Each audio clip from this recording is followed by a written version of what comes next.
Moi, Haloo, kuka siellä? Helmi Kaisla. No täällä on Jääskeläisen Jere Radio Energyltä, morjesta. No tiedätkö mitä? Sä näet Ainon Helsingissä Isaac Elliotin yksityiskeikalla. Onneksi olkoon, Helmi Kaisla. No, mä tykkäsin Isakista aika kauan ennen kuin mä pääsin sellaiseen ryhmään, missä oli kaikki Isaac Elliotin faneja. Sitten siellä oli myös Aino. No, me juteltiin siellä ihan sika paljon ja sitten mä menin yhdelle Iken keikalle. Sitten siellä mä näin Ainon ekaa kertaa ja sitten siellä tutustuttiin enemmän ja paremmin. 2015 taisi olla, kun me nähtiin vikan kerran, että nyt me ollaan pitkään aikaa nähty. Jännittää ihan sikana, mä olen sika iloinen ja kun näkee Ike ja sitten Aino molemmat ja sit sika pitkästä aikaa, kun en mä Ikkeäkään nähnyt pitkään aikaa. Moro! No niin. Onko se tällainen oma tällainen kokki?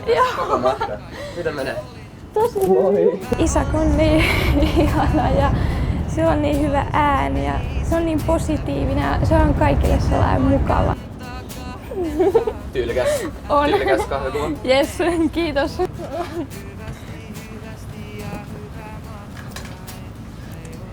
No niin. Voi.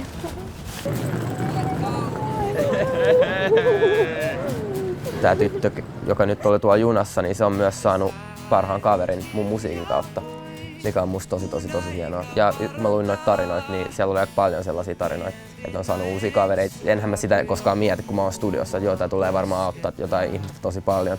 Mutta se, että se oikeesti auttaa, niin se on kyllä tosi hienoa.